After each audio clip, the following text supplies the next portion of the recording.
Hey, Warpugs. When I tell you guys that I count down the days until I do laundry, that I actually start looking forward to it because I know Warrior Tier released something, and I promise I would always wear this shirt. Warrior Tier sent me this. Guys, you can get one of your own at warriortier.com. And while you're down there, might as well check out what you can get down at my merch shop. But when I tell you guys I count down the days until I can watch some Warrior Tier, I'm not joking. This is their video on the Alpha Legion. This was requested by Greg. I have been waiting ever since I saw this pop up in the feed. And I know it's not going to disappoint. I've already seen the Iron Warriors video, and one thing that I have liked about Warrior Tier from the get-go is the fact that they portray, like some of the first videos I ever saw of theirs was the Algren video and the video on Nurgle. And I have to tell you that the first thing that really got to me about how they actually put forward these videos is how they actually get inside the mind of a person who is, within that faction. Not just, simply put, oh, we're going to talk about it from the Imperium side. They talk about it from the side of, when the guy's talking about Nurgle, he's talking about being one. It was one of the most creepy things, legitimately unsettling things I have seen. I have heard this one's unsettling. I can't wait to watch it. Warrior Tier, I know you guys are watching. Thank you once again for some more great stuff. Let's just get into it. Here we go. Alpha Legion, I am ALPHARIUS. The drums were so loud on Eunice 1, the crowd so alive and vital. The world had always been kind to humans. To us, I should say. The young ones were healthy, happy, well-educated, proud and fierce. Yes. The elders were respected, honored and trusted, as it should be. As I wish it were on all worlds. My ship houses a statue saved from the world. It depicts two members of the Guard, standing back to back, fighting against the dark and the horrors of this galaxy.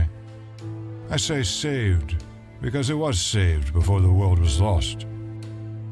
My brothers and I were tracking a band of traitor Marines, belonging to the World Eaters. It had been a very long time that my brothers and I had followed a small band of World Eaters. This particular band of breakaways were more mindless than most of Necron's butchers. None of the World Eaters employed guile, strategy, or subtlety, but these select few were less willing than most. They were convinced that they, and they alone, had been chosen by Khorne to kill the Emperor. One of the number had seen the message in the spilled entrails of an Imperial Guard soldier. Little did we know that in following them... I know what's happening. I know what's happening here. Oh my god, I love this stuff. We would end up in a very, very different war. Angron's skeletal bloodbags aren't terribly fond of acting in a subtle manner. Not really. They have no guile, and very little tactical acumen to speak of. So, they will go where they think they can spill the most blood. Or, raise the most hell, as the old Terranborn would say. On the 54th day of following the cluster of Bloodfools, we engaged them above a small, defunct planet that had been abandoned by the Imperium.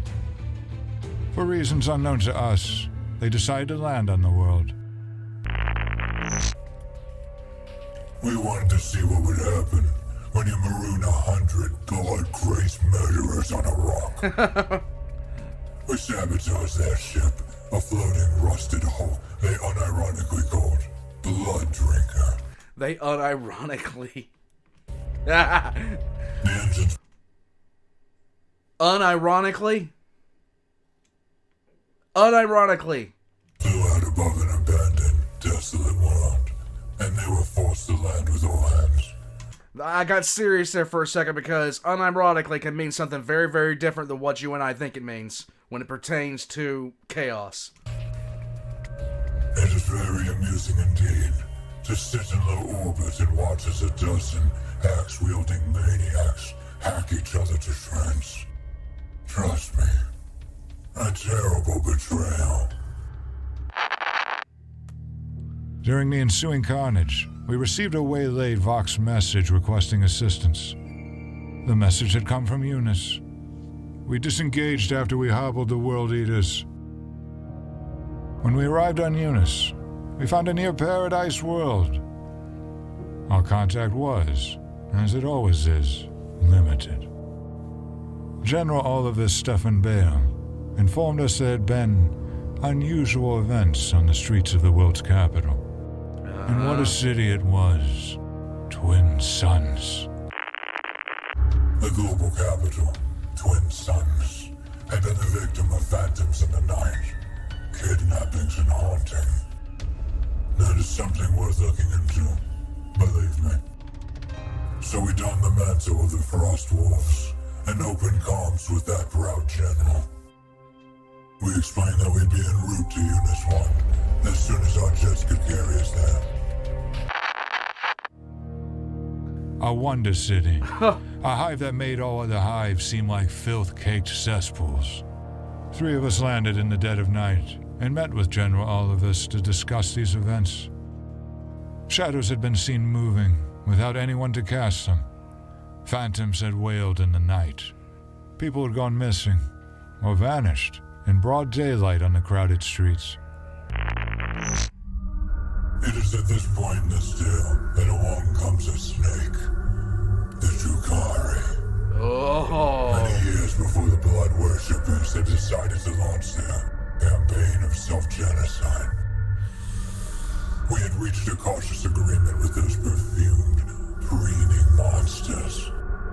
They would locate certain objects of interest to us.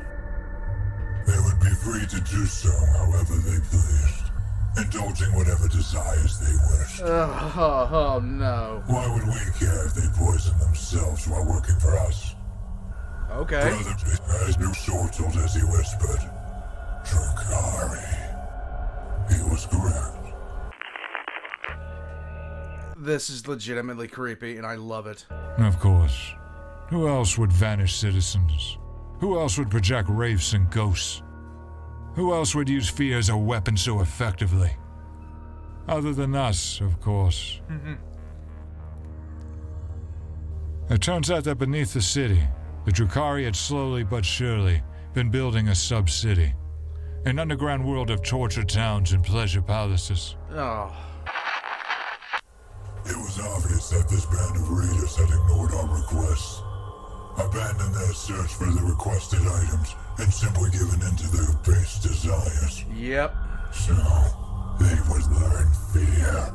General Olivus was all too happy to offer himself and his legion of Imperial Guard, called the Starborn. He believed that he was about to engage in a righteous crusade, purging Xenos alongside the mighty wolves of Fenris. He couldn't believe his luck. Yep. We were all too happy to bark and howl and swear and drink like the sons of Rush. Such basic souls are easily copied. We, of course, knew the plan.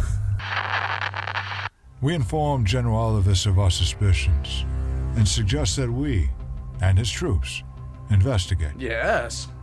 He insisted that as it was his city, that he and his men lead the way forward. Fine by us. Go right ahead. Lead from the rear, as our father was so fond of saying. The soldiers of the Eunice Imperial Guard were known as the Starborn. Tenacious, despite lacking the internal hardware needed for true tenacity. It is here that I must mention one important fact. The hauntings, the sightings of phantoms and shades. They were not the acts of the elves. Uh-huh. The elves had found something that they thought was powerful enough to dissuade us Marines from pursuing them. Yeah, right. The phantasms were projections made by ancient Necron early warning systems.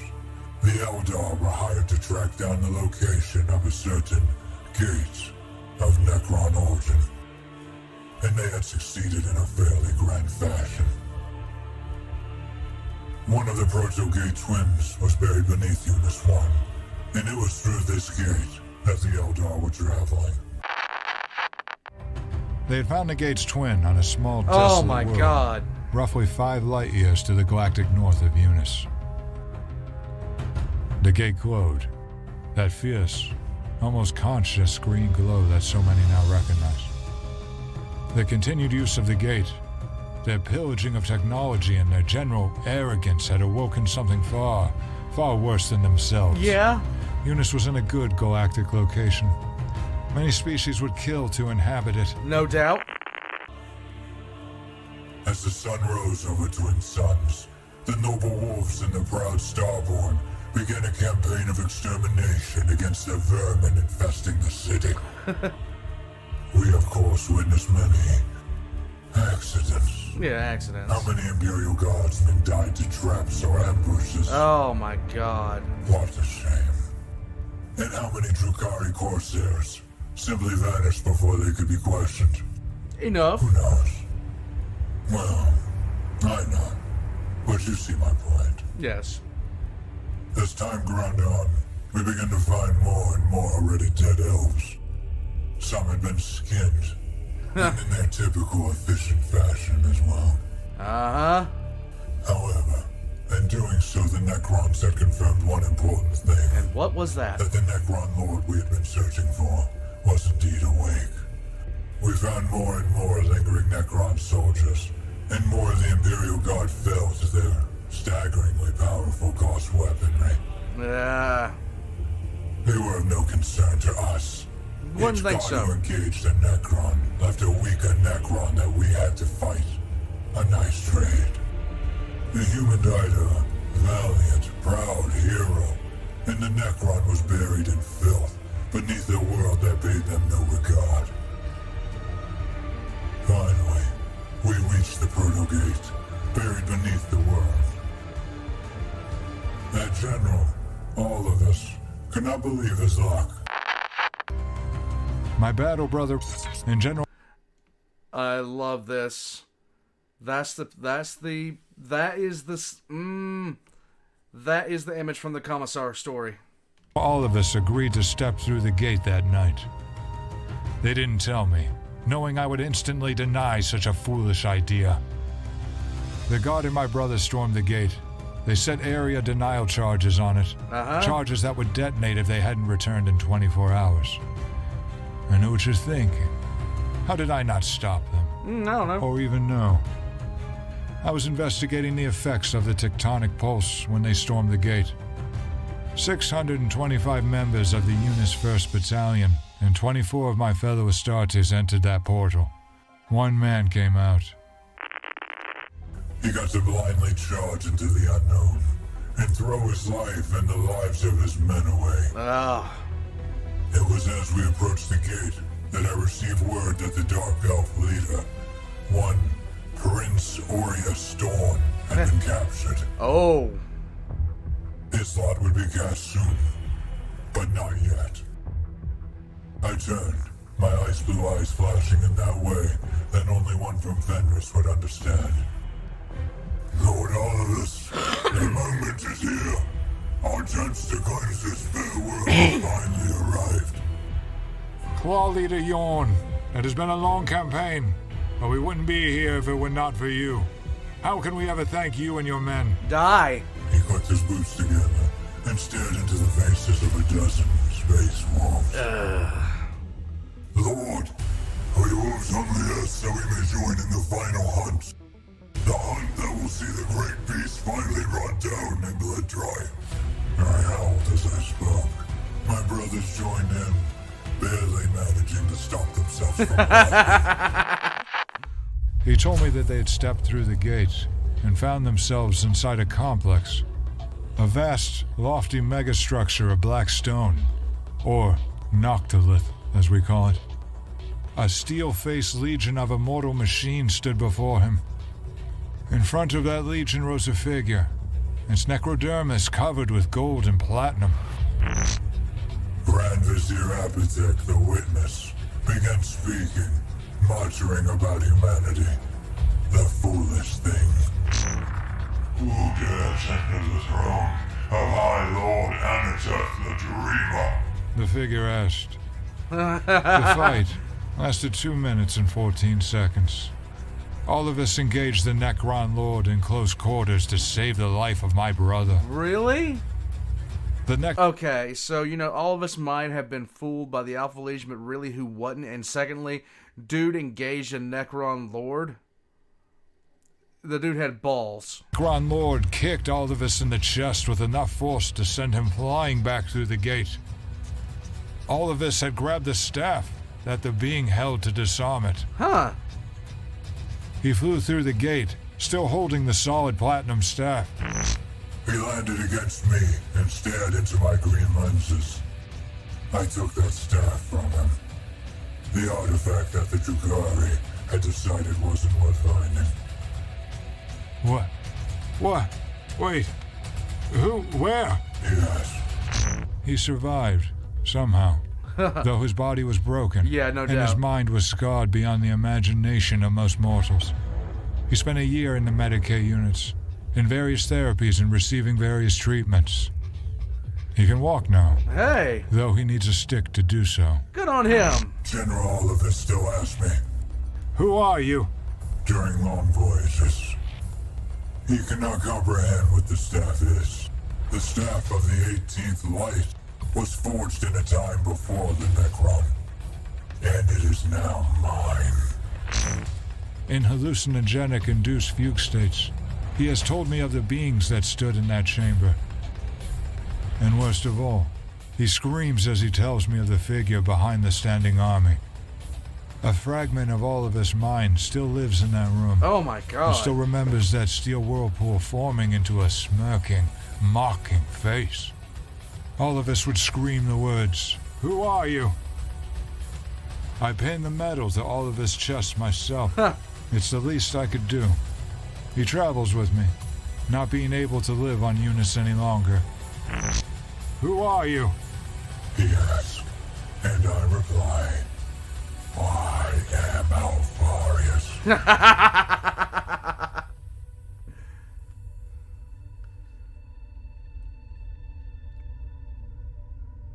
You gotta love it.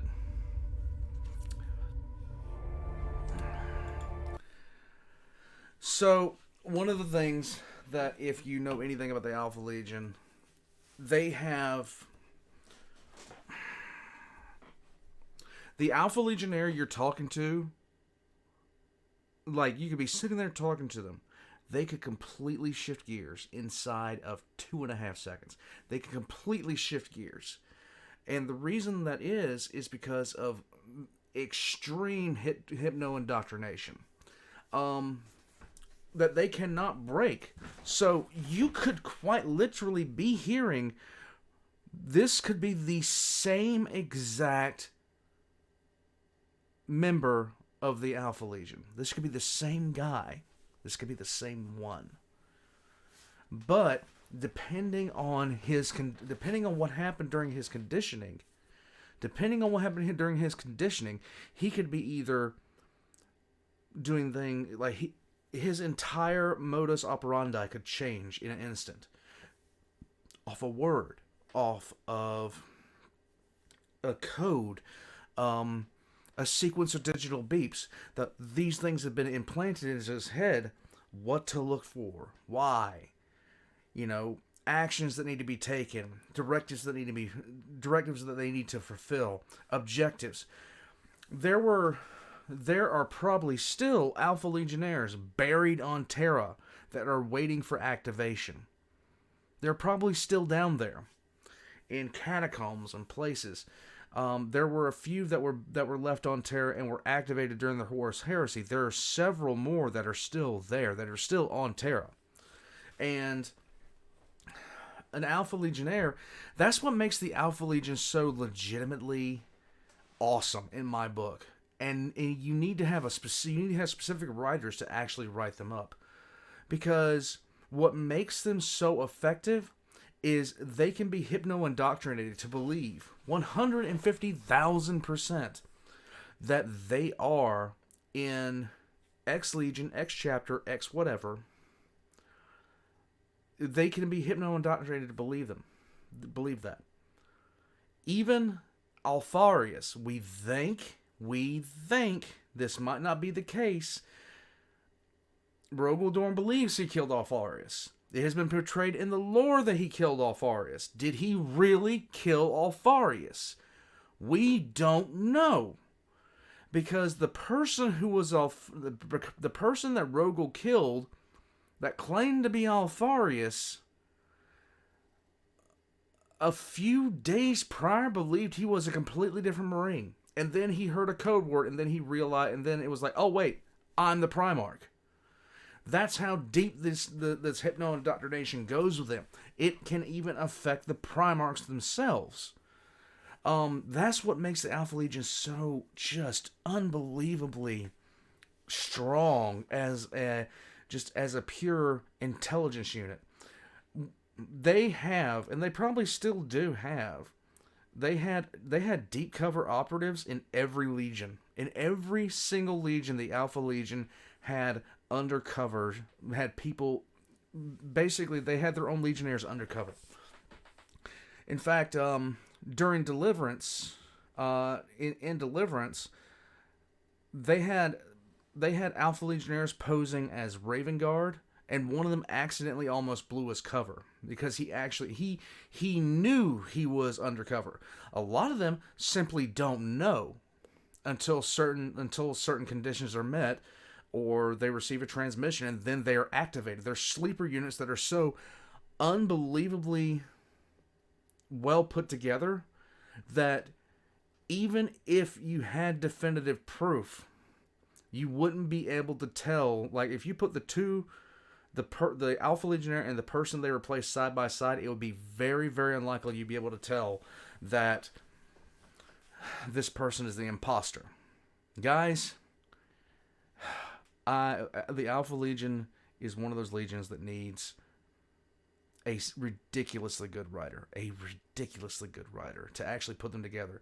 Otherwise, they look like Dick Dastardly villains. But in all reality, the Alpha Legion is probably, aside from the Dark Angels, the Alpha Legion is probably one of the most dangerous legions out there, because their whole mission statement is to have somebody beaten before they ever fire a shot, before they even engage them in combat. They've already won the battle. The Wolves of Fenris found the Alpha Legion in deep space, and they got absolutely pasted, because the Alpha Legion knew everything they were going to do. They already had counters. They had counters on top of counters on top of counters to fight. And this is why I seriously do not think that I'm just more and more every day that I sit there and I read about the Alpha Legion, I learn more about the Alpha Legion. I don't know if ALPHARIUS is dead. It actually wouldn't, considering how cautious they are and how many layers of deep cover they're under, it would actually surprise me if ALPHARIUS got killed by Dorn. In any case, guys, that's Warrior Tier. I hope you enjoyed. I know I did. Check the link in the description down below to go to their shop. Pick up yourself a shirt. It looks good. I like it. Actually, this is a good shirt. I'll say that right now. My own merch is you guys are gonna be seeing me wearing my own stuff. Hit the subscribe button if you haven't already. Hit the like and the comment. All that kind of stuff. Let me know. Just say I am ALPHARIUS in the comments, in the comments down below, guys. I'm heading out. I will see you next time. And I am ALPHARIUS, I think.